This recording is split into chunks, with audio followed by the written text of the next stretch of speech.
కూర్చొని రమించిపోతూ ఉంటాడు. ఆయన బాహ్య ప్రపంచం పట్టదు. అప్పుడు వస్తుంది అమ్మవారు అక్కడికి చేరుతుంది. చేరి ఆనందంగా భర్త ఎడమ తొడ మీద కూర్చుంటుంది అమ్మవారు. కూర్చోగానే మహా ఆనందపడిపోతుంది.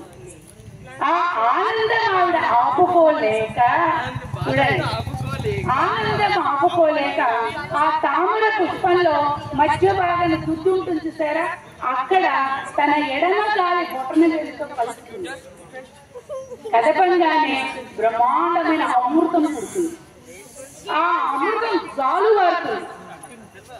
నీరైనా ఏదైనా కిందికే కారుతుంది కదమ్మా, అలా కిందికి జాలువారి మన యొక్క ఆజ్ఞ, విశుద్ధి, అనాహత, మణిపూర, స్వాధిష్టాన, మూలాధారం మొత్తం తడిపి ఎప్పుడైతే అమ్మవారి అలా తడిపేసిందో చాలు, మనకి అంతకన్నా కావాల్సిందే. చాలా ఆనందం, రస ప్లావితలమైపోతాం. అందుకే అమ్మవారిని మనం వేడుకుంటాం. ఏమని వేడుకుంటాం? అమ్మా నీ చల్లటి చూపులతో ఒక్కసారి మా వంట చూడమ్మా. దృశ్యాగ్రహీయస్య